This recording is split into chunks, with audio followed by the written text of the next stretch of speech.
Eu quero falar esta noite sobre este tema tão importante que é evangelização.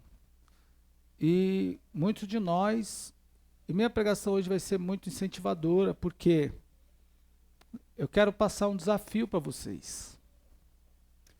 E o desafio eu vou dar no final da pregação. Mas o objetivo é transformar vocês num evangelista.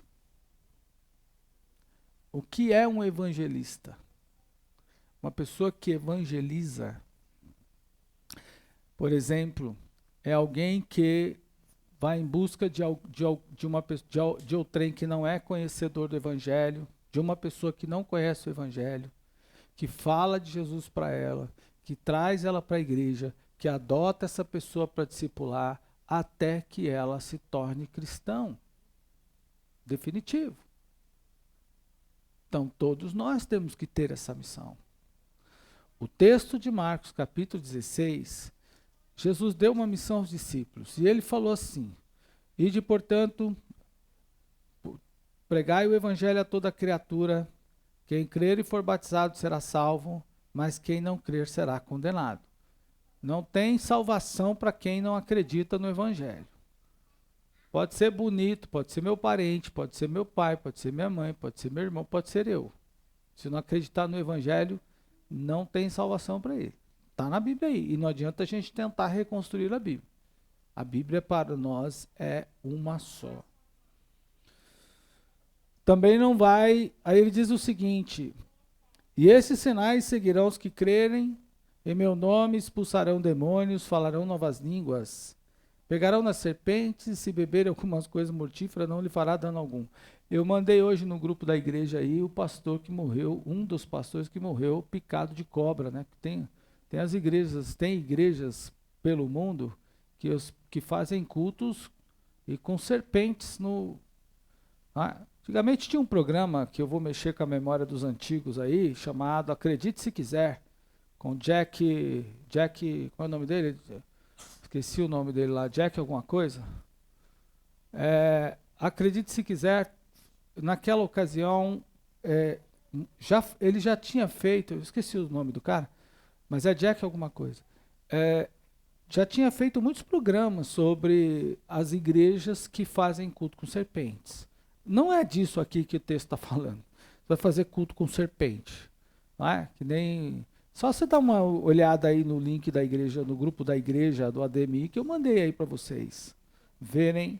Esse é um dos casos. Tem muitas outras igrejas que fazem isso. Mas não é disso que o texto está falando. Pegarão nas serpentes. Se beber alguma coisa mortífera, não lhe fará dano algum. Imporão as mãos sobre os enfermos e os curarão. A primeira parte da sequência de versículo é o que a igreja não tem que temer. Não tem que temer a demônio, não tem que temer a serpente, não tem que temer a coisas mortíferas. E eu quero abrir um parênteses aqui aos irmãos, preste atenção. Irmãos, a Bíblia nos ensina a ir à casa das pessoas e levar a bênção a elas, e não a maldição. A Bíblia não manda a gente ir lá e encher as pessoas de demônio. A Bíblia diz: vão lá e expulse demônios. Repreende os demônios. Crente não tem que ter conversa com o demônio. O demônio tem que ser repreendido. Tem um grupo de pessoas de um segmento missionário, vou falar assim, que anda colocando demônio nas pessoas para tudo quanto é lado. Olha para você e fala: olha, essa barba aí tá desse jeito, tá faltando, porque olha, tem um buraquinho na barba, porque é um demônio que tá do lado de lá, porque tem outro do lado de cá, tem outro que tá te deixando careca.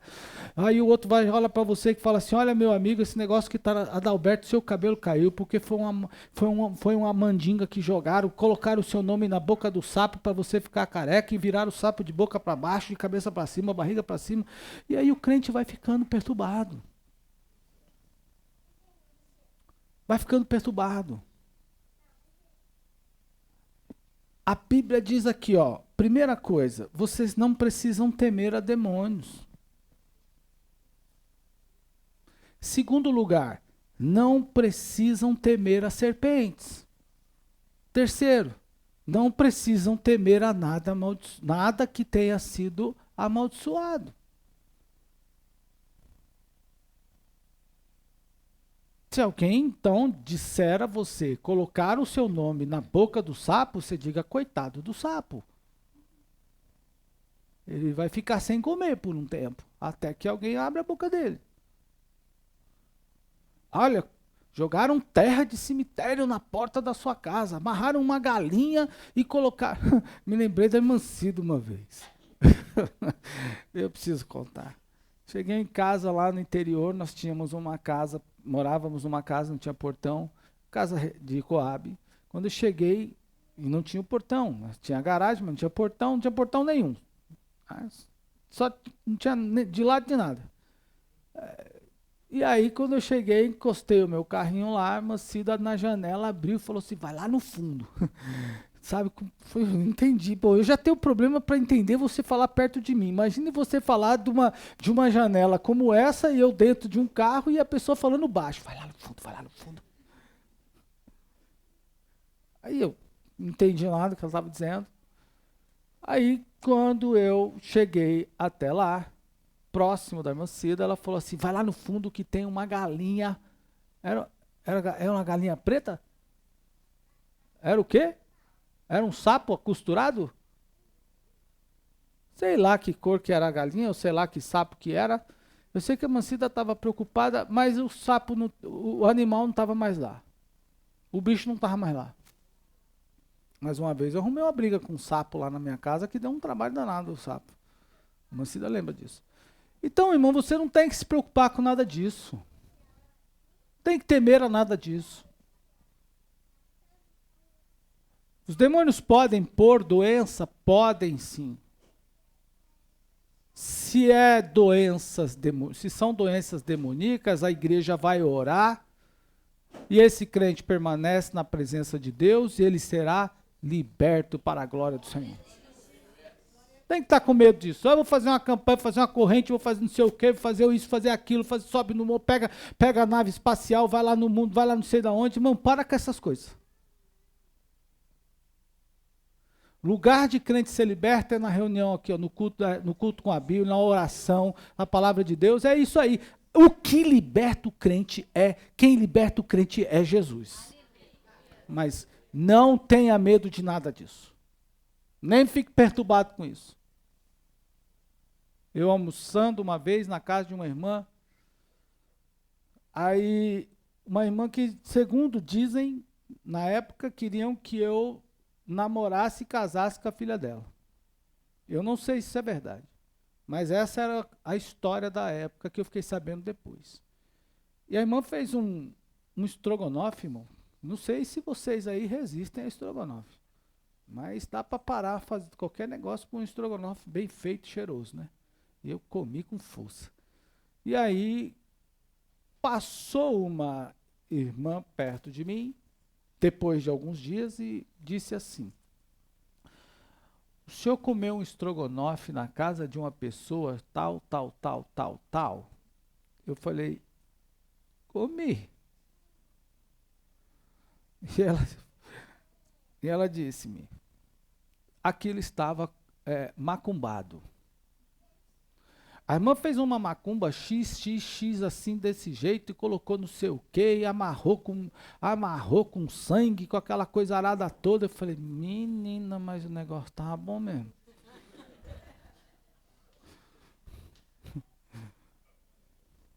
Aí ela disse assim, você tem que fazer um jejum de 3 dias e 3 noites para quebrar a força dessa macumba. Ainda bem que aqui em São Paulo a gente ainda pode falar assim, né? Porque lá no Rio de Janeiro já não está podendo mais. Aí, então, eu falei, olha, irmã, eu até posso acreditar que esse trabalho tenha sido feito e tenha sido colocado naquele alimento, mas eu não vou jejuar 3 dias e 3 noites por causa do diabo, não. De jeito nenhum. Se eu vou jejuar 3 dias e 3 noites, se eu for jejuar 3 dias e 3 noites, eu vou jejuar para eu me consagrar a Deus para o trabalho que eu quero fazer para Deus, mas para quebrar macumba, coisa nenhuma.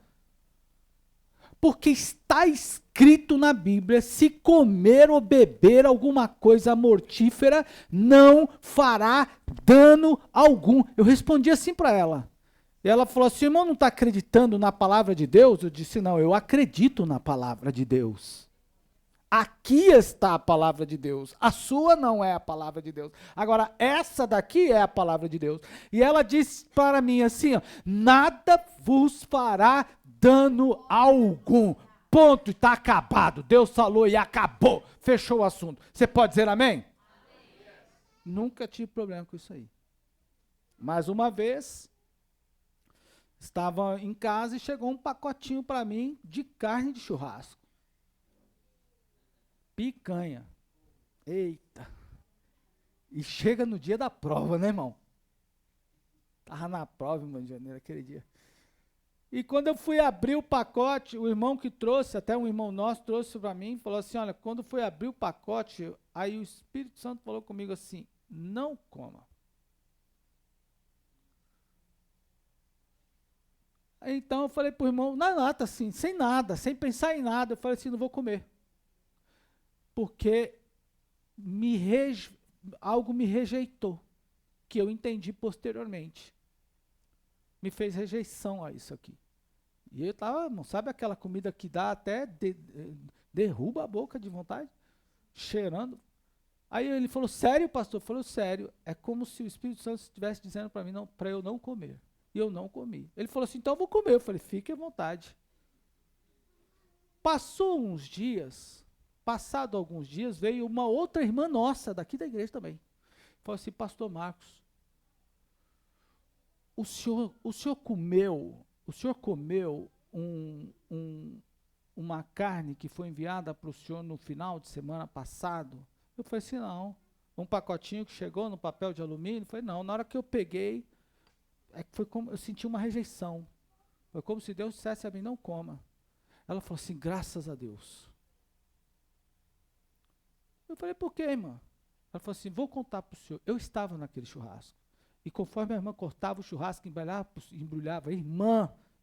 para o senhor, o churrasco dizia assim, ela dizia assim, tomara que ele coma, que ele morra de diarreia, que ele se enterre no banheiro, que aquela... Eu falei, pois bem, tá vendo? Deus não deixou. O irmão que comeu tá bem, não falou nada para mim. Então, mas a gente não tem que se preocupar com nada disso. Então, de forma bem sucinta nesta noite, vejam só, são 3 coisas que você não tem que se preocupar nesse trabalho. Primeiro, não se preocupe com o diabo, não se preocupe com serpente, não se preocupe com coisas enfeitiçadas. Tá claro para os irmãos? Digam amém. Agora, tem uma coisa que você precisa se preocupar, que é o ir, é o fazer o trabalho. Ide e pregai. Isso você precisa se preocupar. Com o que você vai encontrar, não é preciso se preocupar. Você precisa se preocupar em ir e pregar. Então, vá pregar. Muitos de nós que aqui estamos não temos experiência de evangelização. Então, eu quero compartilhar um pouquinho com vocês da minha experiência de evangelização. Eu não sou filho de pastor, não sou neto de pastor, não tenho pastor na minha família próxima. Eu estou aqui porque Deus me chamou para isso. E até para vir aqui, há 20 e tantos anos atrás, eu resisti. Então, mas lá quando eu me converti, eu nasci numa igreja cercada de pessoas que eram evangelizadores. Só quem conviveu com a minha família, comigo no início da minha conversão, sabe como foi o processo de libertação da minha família. Se eu continuasse tendo medo de demônios, de obra, de macumbaria, essas coisas aradas, depois do que eu vivi na minha família, com os meus irmãos, no processo de libertação, então tinha alguma coisa errada. Agora, irmão, quando comecei a evangelizar, porque eu me converti, fui para a igreja e já fui envolvido na igreja, nos trabalhos da igreja. Trabalho, culto de jovens, atividade dos jovens, reunião com jovens.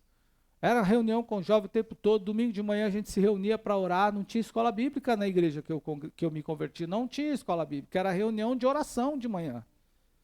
E a gente ia orar. E sabe como a gente fazia? Tinha um irmão que já partiu para o Senhor, o nome dele Cláudio, jovem. Era um cara de muita oração. Cláudio era de muito, ele era de Guarulhos, ele era de muita oração. O Cláudio é que nos arrastava para a oração. Ele é que saía buscando a gente de casa em casa. E a gente ia orar. Mancida também já era de oração, já acompanhava as mulheres de oração, então isso nos ajuda bastante. Mas, com o passar dos dias, o nosso trabalho ficou sempre concentrado na igreja. Sempre no grupo de jovens, chamando pessoas para ir para a igreja e tal. Como acontece com o novo convertido. Todo novo convertido chama muitas pessoas para ir para a igreja. Isso aconteceu comigo também. E é esse o círculo de amizade, é esse o movimento de evangelização que acontece na igreja. Os novos convertidos evangelizam mais. Por isso que a igreja tem que estar sempre evangelizando. Bom, mas é preciso que toda a igreja evangelize. Eu não disse que eles são os únicos que evangelizam, eu disse que eles evangelizam mais. Então, nós tivemos um encontro na Lapa. A igreja reunia de tempos em tempos os jovens da instituição lá na igreja da Lapa. Eu congregava na Igreja Unida. Eu pertenço ao grupo de jovens da Igreja Unida até hoje. Nós temos aqui o grupo de jovens, eu participo até hoje. Jovens, sempre jovens da Igreja Unida. Até hoje participo. E estamos trabalhando em segmentos de pastoreando igrejas. Eu estou aqui, o Eduardo está pastoreando, eu pastorei esta igreja, todos de jovens. Eu pastorei essa igreja aqui, o Eduardo pastoreia a igreja lá no Centenário, uma linda igreja que tem ali atrás da estação. A Andréia está pastoreando a igreja no Cocaia. Assim, então todos eram desse grupo de jovens. O Ricardo, que era dono desse terreno aqui, estava pastoreando na Argentina. Então todos eles, daquele grupo de jovens, o Antônio está lá na Bahia, pastoreando igreja lá na Bahia, estava agora recentemente, eu não sei se ainda continua, mas ele foi para lá para pastorear. Saíram vários pastores desse grupo de jovens. Mas lá na Lapa, olha aqui, lá na Lapa, o pastor chamou, de tempos em tempos, levava os jovens da Igreja Unida para conferências lá. E lá se reunia o pastor, que era o Dr. João Batista Torres, e o pastor Luiz Esquiriró. Vocês não conheceram o Luiz Esquiriró, mas alguns irmãos aqui eu tive a oportunidade de levá-los para ouvi-lo lá naquele centro esportivo que tem ali no Parque América. Ele com 92 pregou lá. 92 anos ele pregou lá. Não sei se tem alguém aqui que estava lá comigo aquele dia, que esteve lá. Mas ele pregou lá. Esse mesmo pastor com 92 anos que pregou aqui, há mais de 30 anos, estava pregando lá na Lapa e eu estava lá junto com a irmã Cida, mais um grupo de jovens da igreja, porque eles ajuntavam os jovens. Vamos orar pelos jovens, vamos pedir para Deus abençoar os jovens, para Deus levantar jovens pregadores. E ali, quando a gente estava orando, ele estava naquele culto de pregação, já contei isso algumas vezes para você, mas sempre num testemunho mais corrido. Hoje eu quero detalhar mais tempo. Ele pregou João 11:40. Se creres, verás a glória de Deus. Mas ele mudou o verás para o terás e pregou sobre a experiência do jovem com a glória de Deus. E quando terminou a pregação, ele chamou os jovens que queriam ser cheios do Espírito Santo, que fossem à frente. Eu estava desesperado pelo poder de Deus. Queria o poder de Deus. Queria ter poder de Deus para fazer o trabalho do Senhor. E aí, eu corri. Quando ele terminou, quando ele começou o apelo, eu já saí do banco. A igreja da Lapa, a irmã Cida se lembra, não era grande, era uma igreja pequena com galeria. E nós estávamos sentados no canto, exatamente à minha direita.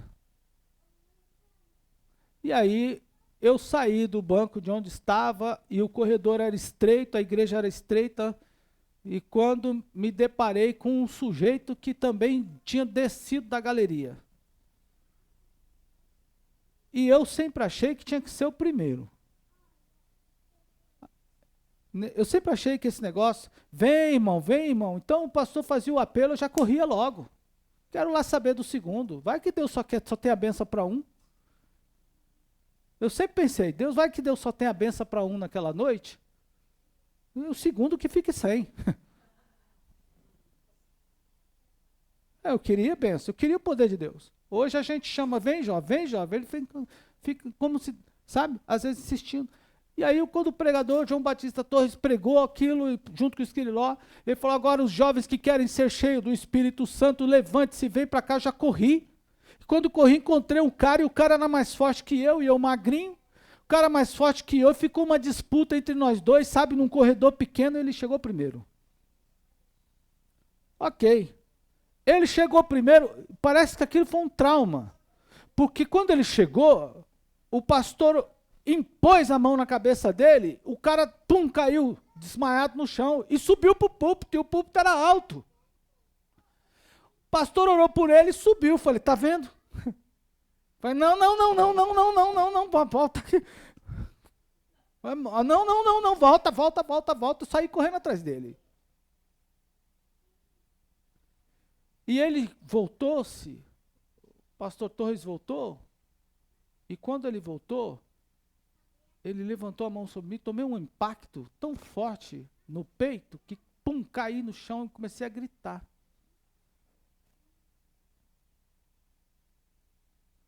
E depois de uns minutos, recobrei a memória e eu não sei quem estava orando em mim. O cara estava com a mão sobre mim orando. Naquele intervalo de tempo, que eu não sei quanto tempo passou, eu ouvi uma voz que me disse assim, eu chamei você para ser um evangelista, um ganhador de almas. Eu me levantei dali, quando eu me levantei, aquele grupo era muito jovens, a igreja estava cheia de jovens. Aí voltei para o meu lugar, porque estava aquele fogaréu na igreja. Fui até onde estava a irmã Cida, eu falei, vai lá para ele orar por você. A irmã Cida, como muitos irmãos, tímida. Vai lá orar por vocês, vai lá para ele orar por você. Vai. Eu era namorado dela na época. Vai orar por você. Vai lá que ele vai orar por você, sabe? Empurrando ela para lá. Quando de repente a irmã Cida falou, não vou. O fogo pegou a igreja. Quando eu estava ali atento, dando glória a Deus, eu procurei, cadê a irmã Cida? Baixo do banco, desmaiada lá. Eu saí dali e eu disse, Deus me chamou para ser um evangelista, então eu vou para a rua pregar o evangelho. Foi ali que começou a minha experiência da evangelização com mais firmeza. E fui enfrentar os cultos evangelísticos na rua, fui enfrentar, irmãos, os cultos ao ar livre, fui enfrentar os trabalhos nas praças junto com os irmãos. Foi ali. E as melhores experiências que eu vivi foram nesse período de evangelização. Pregando aqui na frente do Navarro, vocês se lembram que tinha ali uma padaria, chamava-se Rainha do Guaiambu. Eu não sei se estava essa padaria ou se já era uma outra seguida, mas pregando ali, numa tarde de domingo, porque aí eu juntei um grupo, eu sempre vivi com grupos de evangelistas, preste atenção aqui, grupo de pessoas que querem evangelizar. Se você quer ser um ganhador de alma, não adianta você andar com um cara que não quer saber de alma. Se você quer ser um ganhador de alma, você tem que andar com gente que pensa em alma o tempo todo. Então, na igreja tinha uns jovens lá que eram todos meio doidos assim, e vamos fazer grupos de evangelismo, e fizemos vários grupos de evangelismo. Fizemos grupos de evangelização Boas Novas, fizemos o Anunciador de Fogo, fizemos os Canela de Fogo, fizemos um monte de grupos assim, porque era a época disso. E vamos para a rua evangelizar, pregando ali. Lá estava falando de Jesus, saiu o cara lá da padaria, para me socar ali. E veio com força. Eu quero ver se esse seu Deus é poderoso mesmo, e chegou e ficou. Não tinha muita gente, era um grupo de irmãos. Ele avançou a rua, eu quero ver se esse seu Deus é poderoso mesmo, e ficou. Assistiu a pregação inteira, armado para me bater ali. Quando terminou, botou, desculpe a palavra, botou o rabinho entre as pernas e voltou para longe. Não conseguiu fazer. Porque a gente vê o poder de Deus. Está no texto aqui. Está na palavra de Deus. Então, o que nós precisamos fazer esta noite? Qual é o alvo de Deus aqui esta noite? Nós estamos bem. A nossa igreja está bonita. Vai ficar melhor ainda quando terminar. Mas é esse o plano de Deus? Não. Seu filho, sua filha, seu marido, sua esposa, seu pai, seu irmão, essas pessoas precisam receber a palavra de Deus. E receber a palavra de Deus, pastor, Deus vai mandar um missionário lá de Corumbá, ou vai mandar um missionário lá do Mato Grosso do Sul, ou vai mandar lá não sei da onde, ou vai mandar da Rodésia, ou vai mandar de qualquer lugar, não. O missionário está aqui, na igreja, é você esta noite. É você esta noite que Deus vai fazer acontecer. Você acredita, você vai ganhar o seu cônjuge, vai ganhar o seu filho, vai ganhar a sua família. Ô pastor, eu sei, eu acredito nisso, mas isso é muito demorado. Mas a palavra não é você que é a palavra, o poder. Não sou eu o poder. Não, o poder é a palavra de Deus. Ela é a palavra, ele é o poder, ela é o poder. Você crê nisso? Diga glória ao Senhor. Então você precisa entender isso daí.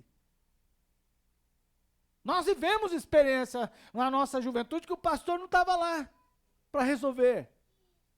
Passamos por apertos, alguns eu já falei para vocês aqui. Mas a gente, irmão, precisa entender que Deus quer que nós sejamos ganhadores de almas.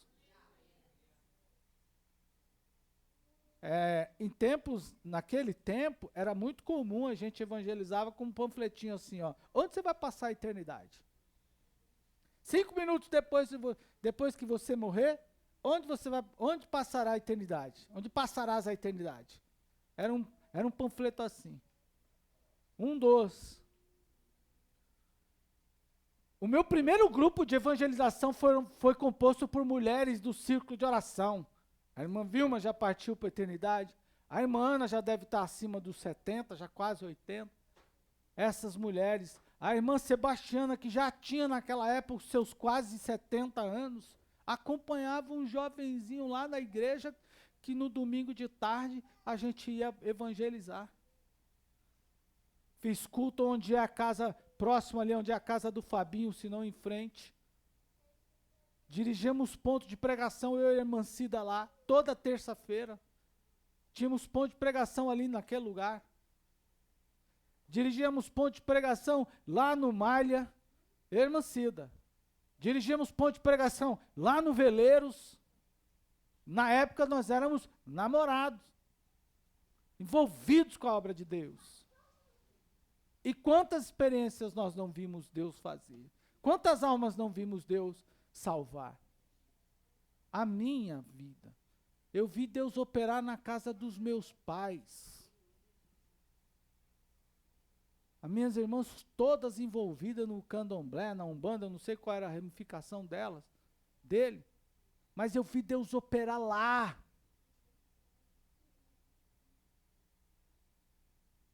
Eu vi Deus operar ali, eu, jovem, da idade de quem?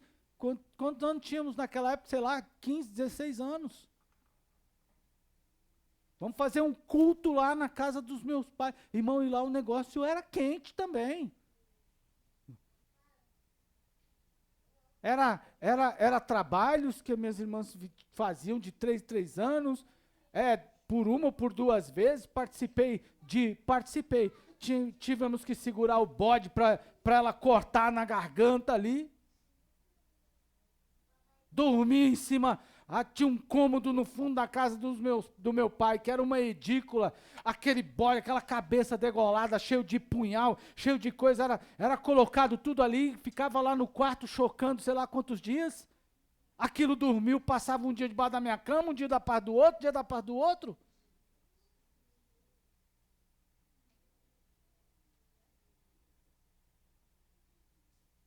Mas um dia eu pedi ao meu pai, falei, quero fazer um culto aqui.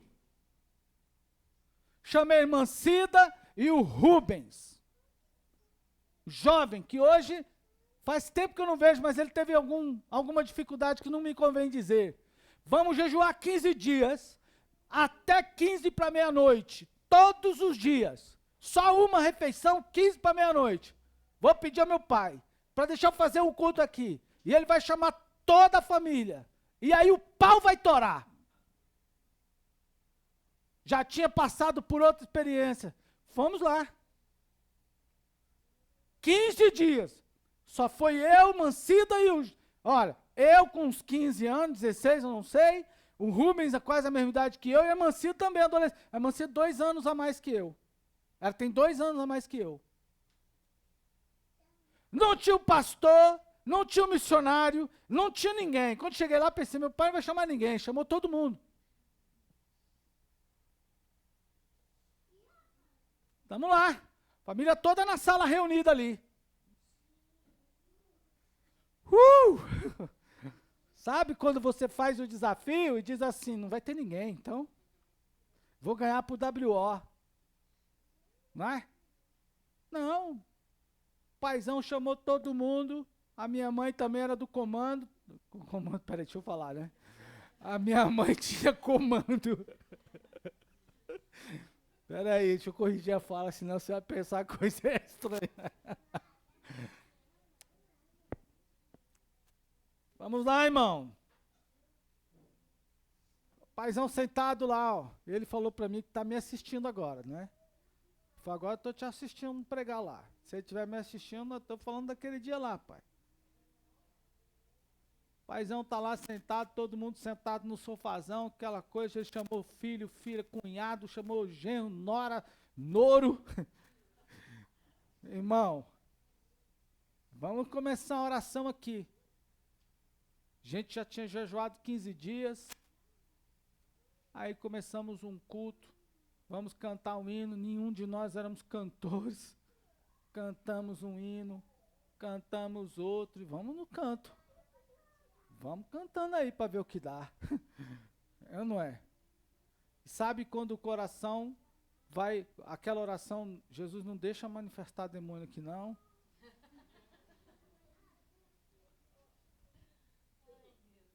Não tem o pastor aqui. Até que, para minha infelicidade, quando estávamos orando, vi um vulto. Meu sobrinho tem mais de 30 anos já. Vi um vulto passando pelo lado da minha irmã. E ela estava com o bebezinho recém-nascido. Meu sobrinho tem mais de 30 anos. E aquele negócio, aquele medo, aquela coisa toda...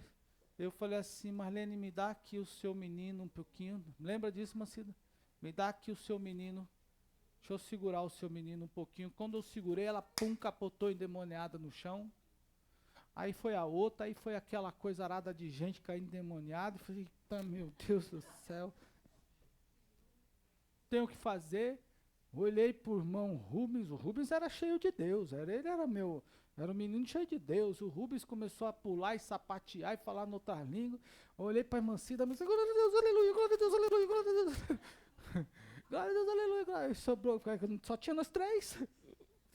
E aquele, uma deitada por cima da outra, assim, formato de cruz no chão e regindo aquela coisa arada toda, aquele muvuca de demônio caindo todo ali. Falei, meu Deus, não tem o que fazer, então vamos pro Salmo 91. Eu estou habitando no esconderijo do Altíssimo, na sombra do Onipotente, eu descanso direito do Senhor. Olha, meu Deus, quando terminei, olhei, falei, bom, quando eu terminei de cantar o Salmo, porque não tinha mais Salmo, se fosse o 119 que eu tivesse decorado, né?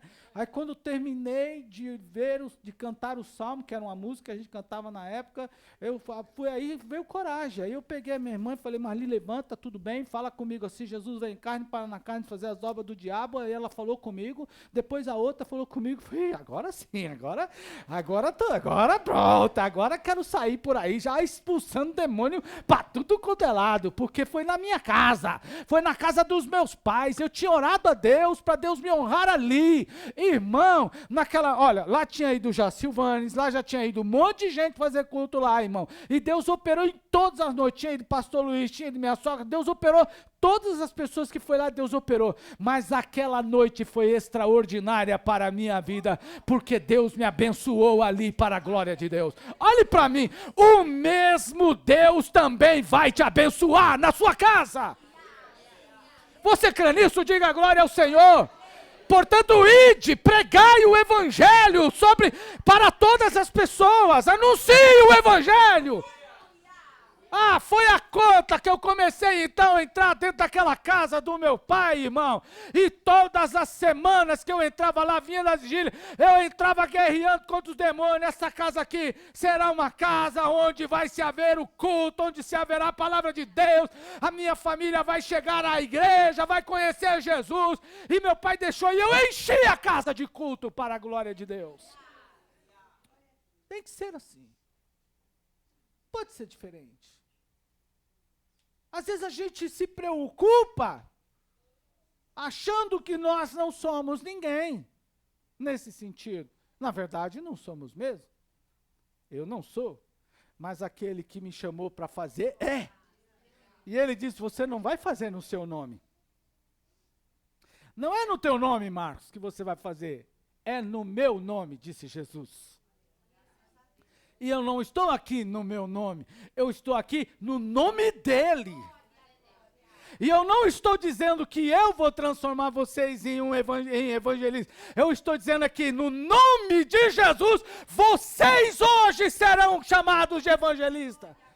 E eu não estou dizendo, vão no meu nome e operem, façam milagres na casa de vocês. Não, eu estou dizendo para você, está escrito na palavra de Deus que no nome de Jesus, vocês vão fazer sinais e milagres na casa de vocês.